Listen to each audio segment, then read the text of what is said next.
Today we have with us Vice Chancellor of Amity University, Chhattisgarh, Dr. Rajendra Kumar Pandey. Thank you so much, Dr. Rajendra Kumar Pandey, for being here with us today and being the part of this initiative. Thank you, Dhruv, and good afternoon and namaskar to everyone. And it's a great pleasure connecting with you, and through you with, I hope, millions of our young, brilliant students. Specifically for Amity University, Chhattisgarh, how does the curriculum of Amity University, Chhattisgarh ensure the best practices of the industry?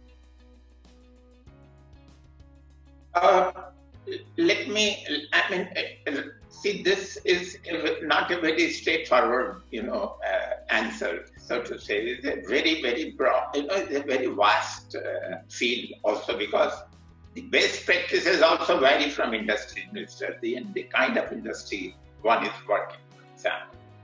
But then a couple of key attributes that every industry would like to have.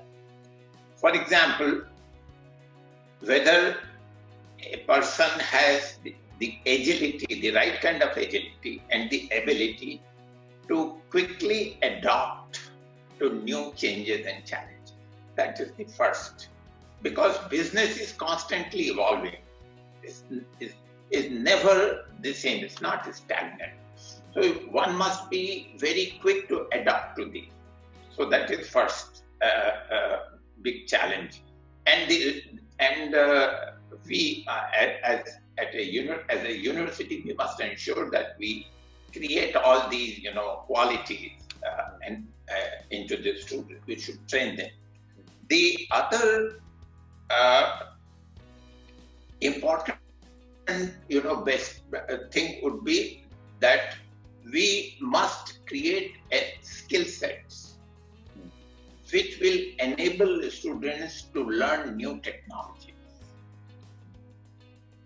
Today, I cannot think of a business without a technology, for example. Very true. And I can cite many examples, and also. For example, gone are those days where, the business entities were physical, for example, exist in one particular place. For example, Uber or Ola or Zomato, they are actually not really existing anywhere, Okay. So it's a new kind of business, which is completely disruptive. It has changed our very notion of how we have to conduct business these days. The information technology has changed. Even software development has changed. You can cite many other examples. For example, the mortgage insurance, for example, is completely changed now. A lot of use of artificial intelligence. The marketing, for example, the online marketing platforms like Amazon or Flipkart, how they, exploit the artificial intelligence, and machine learning to understand the consumer behavior. So therefore, technology and business have become, completely integrated with each other. And we must create this awareness. Okay, so this is another extremely important thing. And then the third thing is that anybody who is joining an industry must also understand the mandated industry standards, that are existing or likely to all. For example, in automobile industry, we had several BS norms, 1, 2, 3, 4, 5, so on. One should understand what is coming next in order to be ready at that time. So therefore, all these industry practices, one must be exposed while one is in the university system. Fortunately, in our university, we have been able to do this. For example, we have tried to build a very strong industry linkage in the curriculum. Okay. We have provided students opportunities to go to the industry and work in the industry while they are studying. For example, they can go every summer, and the university facilitates that. They can go to an industry and work there. And they are constantly guided by their industry mentor and the faculty mentor. And in that sense, therefore, they understand. Because we know what is likely to happen and what is happening in industry, we also give a reasonably good exposure of the different technologies that are required. For example, I would say blockchain technology, for example. So whether it's a BBA student or AI, for example, or Internet of Things, whether it is a BBA student or an MBA student or a BTech student, unless, so we will provide all these, background information. We give them exposure to this. Not only that, most of the universities, for example, teach very, academic kind of softwares, and nothing wrong with that because they are important and necessary also. But then but the industries use a very different kind of software sets. So when the students perform their projects, we give them opportunity to work on software which actually the industry is using. So in that sense, the best practices of industries we try to create while the student is residing in the campus and stuff. That's very great to know, sir. Valuable insights about the university. So, sir, as the Vice Chancellor, what do you think your roles and responsibilities to the university and the students are? As a Vice Chancellor, I would like to build, an academic institution which nurtures the spirit of inquiry, for example, critical thinking, creativity, an appreciation of the cross-cultural ambiences that one would eventually, find when one enters into a professional field. So therefore, how do I create all these, things inside the university system is my prime responsibility, and also, the appreciation for excellence. You can't, if you decide that, you would remain average, then you would never be able to reach to the top, So therefore, one should understand and appreciate and aspire for excellence.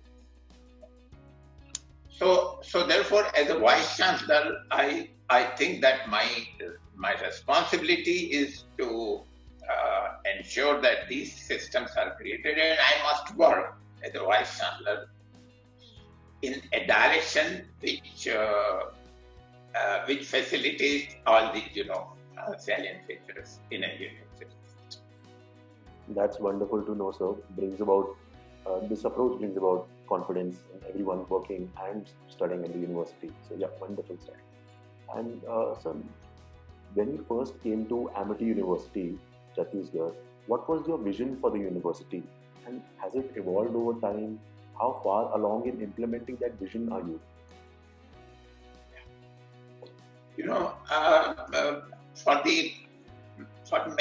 For the past many years, I have strongly believed that the education in a university must have, four very important, core aspects, so to say. The education must first be, driven by technology. It should be technology-driven education. Like, for example, today an online platform is emerging as a very powerful challenge to the existing universities, traditional universities. So unless the education system is driven by these technologies, we will not be able to face these challenges. So the education must be technology driven. That is my first belief. This and vision also. The important thing is that any education system must be research driven. Research driven in the sense that, you just not only just, do what to go to the classroom and, go through a course of rote learning, You must also be able to solve, critical problems that are relevant to society, for example. Okay? And therefore, while solving these problems, you should also, be trained in the method of research. How do you identify a problem? How do you identify the different steps that you have to solve? So analyzing the problem, and then finding out the different approaches to the problem, and then evaluating a strategy as to which is the best possible. You see, you can solve a problem in 5 different ways, but what is the best way of solving the problem? So that is strategy identified. So it should be strongly research-based education. That is another. So the second most important thing I think that I believe anybody should have is the research, is developing a research base. And the third is the education must be industry linked education. Because the word of learning and knowledge and the word of practice, which is industry, they should not be, disconnected. Otherwise, there will be a huge, a gap, and anybody who comes up from the university system would feel lost. So it should have a very strong industry linkage. Okay. What do you see as Amity University, Chhattisgarh's greatest strengths? See, let me tell you that. By the way, let me tell you that I belong to this region. Most of my education has happened here in this region, almost 50 years, 60 years back. And in a sense, therefore, when I decided that I should come here, I thought that I should give back to the place which was so liberal in giving me whatever, I am today. So therefore, and therefore I know people here. And there's one very important, the strongest, feature of this place is its people, our students. I have worked in many places in India and abroad, as you say. Here what I find is that the students have a very strong root into the culture, which is extremely, precious. Gradually, the young generation is losing its connect with the Indian ethos and cultures. But here, that I have never found. So that is one very strong attribute. The other thing is that, the human quality is just phenomenal, superb. People are always ready to help you out. They are, the first thing they would do is to love you and help you. Then anything else would come, So therefore, these two, I believe, is extremely important, and therefore the responsibility, and then and therefore when you are working amidst such people, you have equally bigger responsibility. You must ensure that such human qualities are retained, nurtured. At the same time, they are prepared for what kind of work they would eventually see. The second strength of this university is the Amity legacy. As you already know, that Amity family has about 16 campuses abroad, across many continents, and about 15 campuses in India in different states. Our founding president has this vision that every state must have a university, Indian university, Okay, and therefore, our presence is very strong across India as well as across. So this Amity legacy is the second, and we are inheritor of that legacy. Okay, with let me tell you that with more than 1,100 patents, okay, more than 15,000 research publications, 5,000 book publications, 2,500 case studies published. Okay. So that, that kind of strength we are very proud to have. So this is the legacy of Amity University is our second biggest strength. And the third biggest strength is our infrastructure. We have an excellent infrastructure in this university. And the campus is lush green, spread over about 50 acres of land. We have a state-of-art, auditorium, classrooms with all, technology-driven facilities. We have laboratories which are state-of-art laboratories, whether they are undergraduate laboratories, postgraduate laboratories, or the research laboratories. So we have state-of-art laboratories. So, and also we have the practice of recycling. For example, the entire water that we consume is recycled, which is another, So we are extremely sensitive to nature also, So the infrastructure that we have built and we are building, I think, is a state-of-art of global standard, and that is our big. Very insightful again, sir. Very good points. Like conservation is very important in today's time, and I'm glad that Amity University Chhattisgarh is taking steps towards it. So very insightful. Thank you for that, sir. Youth, as we speak about, is the driving force of a country, and it is the future of a country. Any suggestions you would like to give to the current youth and the aspiring students? Yeah, sure. Let me start by whatever we are currently facing this COVID-19 situation. You are familiar, Yes. Nobody really was aware that we'll have a situation like what we are seeing today. Every but one of us confined to our home, for example. So therefore, but then this international calamity, global pandemic situation, therefore has really shaken us out, and also shaken us as a university, all universities. So what therefore it has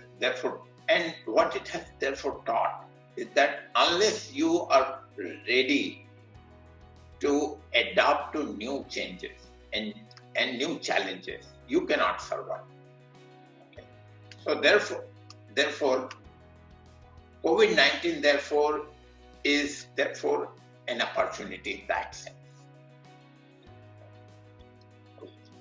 To my student, therefore, I would like to tell that they must also, therefore, learn from this scenario. Like suddenly, from classroom teaching, from March 2020 till today, from 100% classroom teaching suddenly shifting to an online education. Everybody, almost every campus, we shifted to an online mode of education, for example.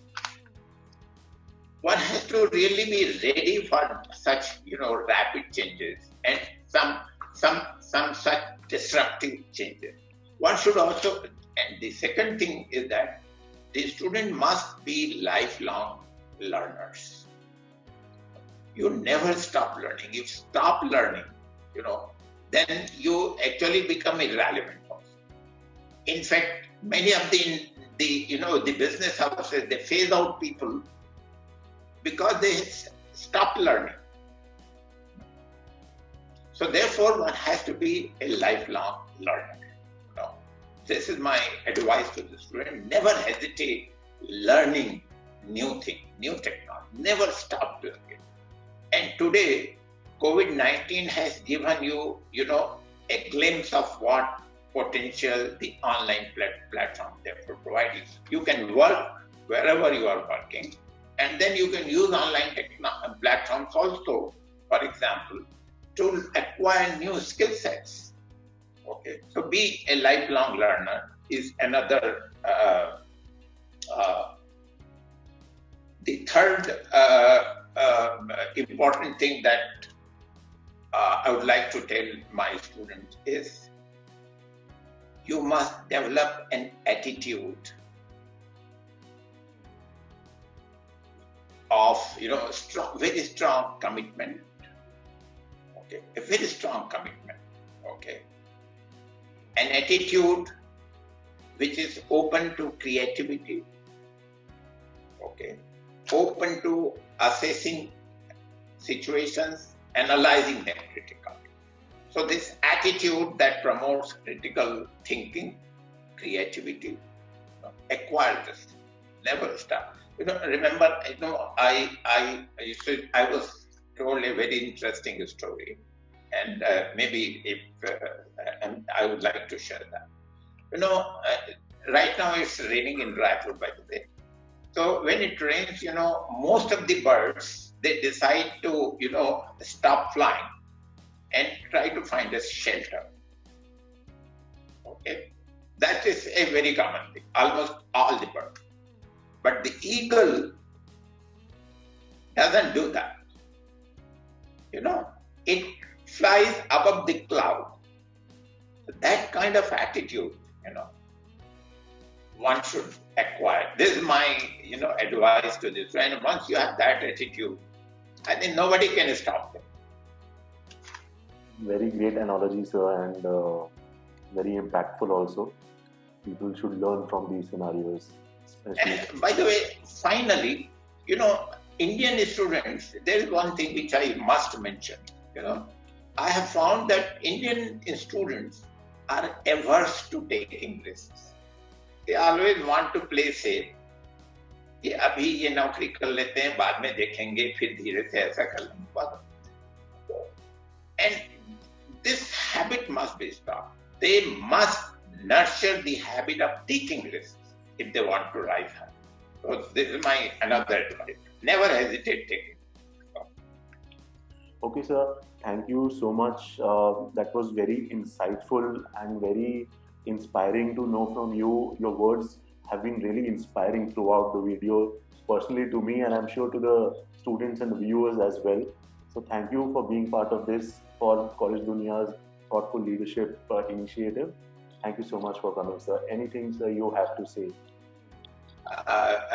Dhruv, the pleasure is equally mine. It has been great pleasure talking and through you, talking to many of our young and brilliant Indian students. Before I leave, I would like to tell to our students that whatever they do, make a very good decision. They must understand that whatever jobs they are seeing, and probably they are, trying to get degrees in those, probably these jobs may not exist in 5-10 years from now. Okay, so therefore, when they try to go to institution of higher learning, they must find out those institutions which are aware of these changes and challenges. These are disruptive changes that will happen, that are happening already. So try to go to such institutions, pick up those subjects and courses, hone these skills, which will actually prepare them for the kind of world they would actually be working for the next 30-40 years. So choose a good. Therefore, my advice would be choose a good institution. Okay, at this university, Amity University, we are trying to build such an education system, an ecosystem which will promote all these things. Okay. And I would be very happy to have brilliant young students with us. Okay, but then finally, I would like to convey them my best wishes for what let them achieve whatever they cherish, whatever their parents cherish, their relatives cherish, and I give them my best wishes. And I also would like to thank you so much for giving me this opportunity to to talk to you through Collegedunia, and thanks to Collegedunia also for this excellent guest. Thank you so much. Thank you so much, sir. From the whole team of Collegedunia, it was an honor to be sharing this time with you. And thank you so much for sharing your valuable time with us, for all the viewers, for all the students. Thank you, sir. Thank you for joining us today. Thank you so much. Thanks.